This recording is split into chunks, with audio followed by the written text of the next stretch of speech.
ଆମେ ଆମ ବଡ଼ିରେ କୋଲେଷ୍ଟ୍ରୋଲ ବଢ଼ୁଛି ବୋଲି ଜାଣିବା କେମିତି? ମୁଁ ଡକ୍ଟର ପ୍ରଦୀପ କୁମାର ପାଣିଗ୍ରାହୀ ଏଜ୍ ଏ ଜେନେରାଲ ଫିଜିସିଆନ୍। ମୁଁ ଯଥା ଆମର ଯଦି କୋଲେଷ୍ଟ୍ରୋଲ ବଢ଼ିଲେ ମୁଣ୍ଡ ବିନ୍ଧିବା, ଦେହ ହାତ ଝିଞ୍ଝିମିଞ୍ଜି ପଡ଼ିବା, ଚେଷ୍ଟ ପେନ୍ ହେବା ବା ଛାତି ଯନ୍ତ୍ରଣା କରିବା, ହାଲିଆ ହାଲିଆ ଲାଗିବା, ୱିକନେସ୍ ଲାଗିବା, ମୁଣ୍ଡ ଫୁଣ୍ଡ ଘୁରେଇବା ଆଦି ଲକ୍ଷଣ ଦେଖାଗଲେ ଆମେ ଜାଣିବା ଯେ କୋଲେଷ୍ଟ୍ରୋଲ ବଢ଼ିଛି।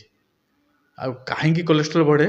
ଆଜିକାଲି କୋଲେଷ୍ଟ୍ରୋଲ ବଢ଼ିବାର ମୁଖ୍ୟ କାରଣ ହେଲା ସେଡେଣ୍ଟାରୀ ଲାଇଫଷ୍ଟାଇଲ୍। ଆମେ ବର୍ତ୍ତମାନ ମାନେ ସେଡେଣ୍ଟାରୀ ଲାଇଫଷ୍ଟାଇଲ୍ ମାନେ ଆମେ କୌଣସି ଏକ୍ସରସାଇଜ୍ କରୁନାହାନ୍ତି ଦୈନନ୍ଦିନ ଜୀବନରେ, ଆଉ ଅଏଲି ସବଷ୍ଟାନ୍ସ ବେଶୀ ଖାଉଛନ୍ତି, ଯେଉଁଟାକି ଆମ ଦେହରେ ଡିପୋଜିଟ୍ ହେଉଛି। ଆମ ଦେହରେ ମାନେ ମତଲବ ରକ୍ତରେ, ଆମର ଯେଉଁ ରକ୍ତଟା ସଞ୍ଚାଳନ ହେଉଛି ତା ଭିତରେ ଯେଉଁ ଆର୍ଟେରୀ ତାରି ଭିତରେ ଆର୍ଟେରୀ ଆମେ କହନ୍ତି, ରକ୍ତ ସଞ୍ଚାଳନ ଯେଉଁ ଇଏଟା ହେଉଛି ସେଇ ଆର୍ଟେରୀ ଭିତରେ ସେଇ ଜିନିଷଟାକ କୋଲେଷ୍ଟ୍ରୋଲ ଗୁଡ଼ାକ ଡିପୋଜିଟ୍ ହେଇଥାଏ।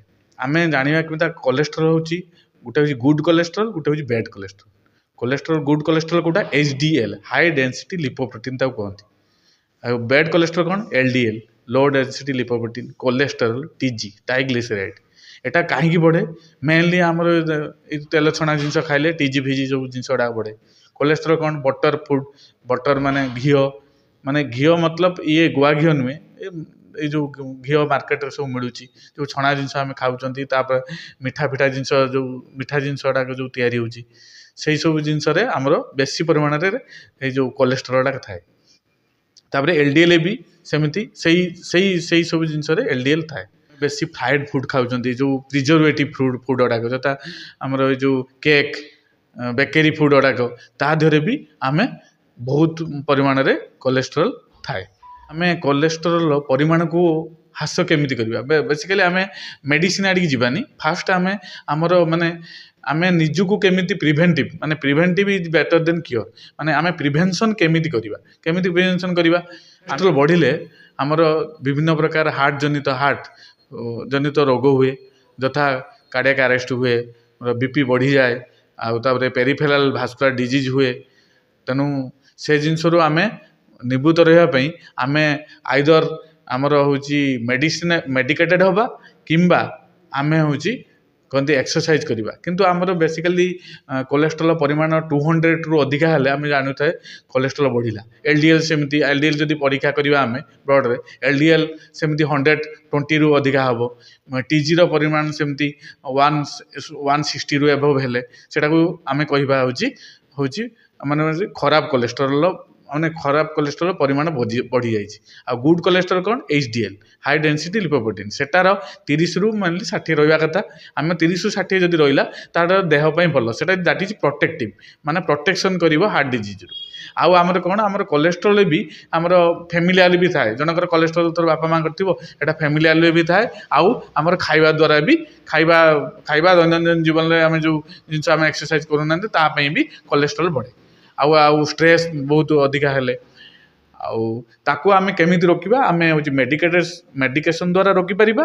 ଆଉ ଆମେ ଯଦି ଅଳ୍ପ ପରିମାଣରେ ବଢ଼ିଛି କୋଲେଷ୍ଟ୍ରୋଲ, ଆମେ ତାକୁ ଡାଏଟ୍ରେ ଦେଖିବା, ମାସ 2 ମାସ ଡାଏଟ୍ କଣ୍ଟ୍ରୋଲ କରିବା। ଆମେ ବାହାର ଜିନିଷ ଖାଇବାନି, ତେଲିଆ ଜିନିଷ ଖାଇବାନି, ବଟର ଫୁଡ୍ ଖାଇବାନି, ଫ୍ରାଏଡ୍ ଜିନିଷ ଖାଇବାନି, ସେସବୁ। ଆଉ exercise daily 20 to 30 minutes exercise କରିବା। ଆମର ଯେଉଁ ୱାକିଂ କରୁଛନ୍ତି, ଆମେ ୱାକିଂଟା ଟିକେ ସ୍ପିଡିଲି କଲେ ତା ଦ୍ୱାରା କ'ଣ ହେବ? ରକ୍ତ ସଞ୍ଚାଳନଟା ଠିକ୍ସେ ହେବ।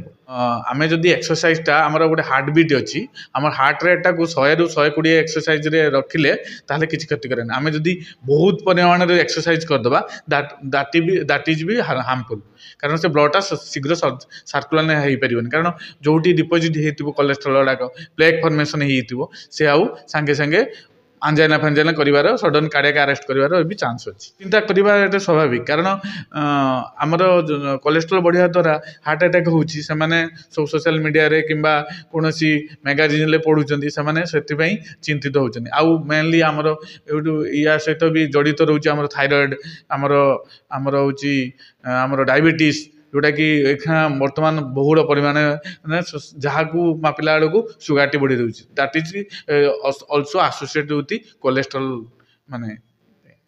ଆଉ ଆମେ ତାକୁ ରୋକିବା ପାଇଁ ମେନଲି ଆମେ ଯଦି କୋଲେଷ୍ଟ୍ରୋଲ ପରିମାଣଟା ଟିକେ ଅଳ୍ପ, ମାନେ ବେଶୀ ଅଧିକା ରହିବା ହେଲେ ଆମେ ମେଡ଼ିକେସନ୍ ଦ୍ୱାରା ହେବା। ଯଦି थिबो आम चेकिंग करवा द्वारा ताहले कौन करवा आम ताकू आम कौन फुड्रे ये करवा आमर लेंबू खाई सारार अध घंटे खंडे पर आम खाली गोटे ग्लास पानी रे नॉर्मल पानी रे गोटे लेंबू दे चुपुड़ी ताकू को भी खाइले से कोलेस्ट्रॉल परिमाण भी कमिबो तापर आम फाइबर जातीय फुड भी खाइबा से तेल को आब्जर्व करिवो तेणु ये जिनिस करिया पड़िवो जदि ता द्वारा भी न बढ़िला न कमिला ताहले आमे ताकू कौन मेडिकेशन द्वारा ये करवा जदि हठात किना आम गोटे पेसेंट आसी टीजी बहुत हाई होती 400-500 ताकू आमे निहाती मेडिकेशन दबा दरकार नहले स्ट्रोक फ्रोक हबार चांस अच्छी आमर ब्रेन स्ट्रोक हुए हार्ट स्ट्रोक हुए आमर गांग्रीन फैंग्रीन से सब जिनस भी आमर कोलेस्ट्रॉल बढ़िया द्वारा हुए तेणु आम सब जिनस को आम ताकू माने